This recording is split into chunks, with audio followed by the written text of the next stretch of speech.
Okay, we've been talking about tech, we've been talking about trade disputes, and now more on cars. You can't seem to get through a day without some sort of news making headline on the car industry. GM in the headlines today, more layoffs at General Motors as they work their way through Chapter 11 bankruptcy, and also in discussions with the Chinese over the Magna Auto Parts unit there. Let's catch up with Daron in Motown for more on that. Daron, afternoon. Could the Chinese actually pull off the surprise and snatch Opel away from Magna? I thought that was pretty much an ironclad deal, but I guess maybe not.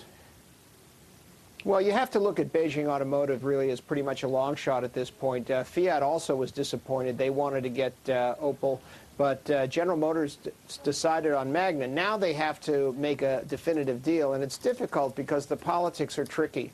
It's really about how many plants are going to get closed in Germany, how many workers are going to get laid off in Germany, how much pension is going to be assumed by the government, how much pension is going to be assumed by the state. These are all big sticking points with the government in Germany, and so GM wants to get something that the Germans will like, and having Beijing Automotive out there kind of focuses Magna's attention.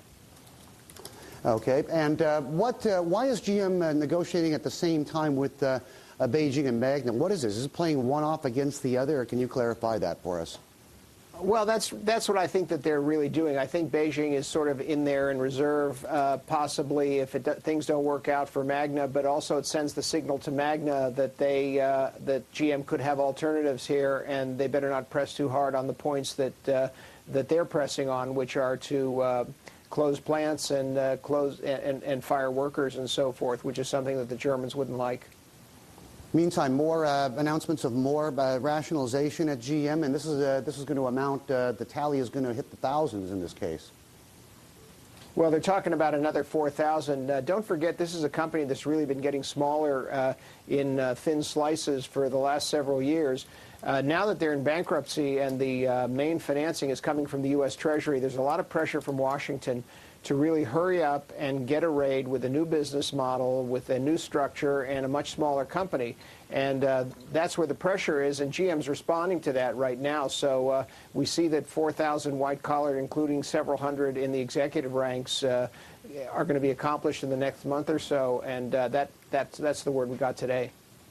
Okay, finally, Daron, a quick mention on that a Motown major that's not getting federal bailout funds. That is, of course, FOMOCO.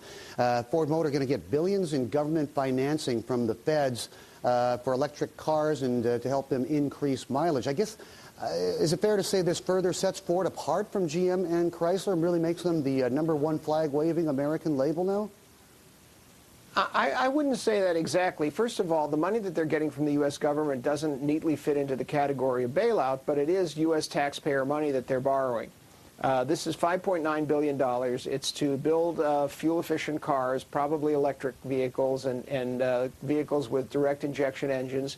It helps Ford get financing at a time when credit is very, very difficult for companies, and it comes from the U.S. taxpayer. So that's a good source for them. Not likely that the U.S. government is going to shut Ford down, and probably going to extend them through this program in the Department of Energy very easy terms. By the way, in that same program, it's interesting, the government gave $1.6 billion to Nissan, a Japanese company, but a Japanese company with U.S. manufacturing operations, and also the very much smaller Tesla got almost $500 million for electric vehicles. This is reflective of the Congress's desire that we build electric vehicles. I guess so. And more lithium-ion batteries for everybody until you get hydrogen fuel cells. I actually interviewed Elon Musk not long ago. Tesla can go 0 to 60 in like 3.8 seconds or something like that. It's like a Ferrari. Thanks, Jerome.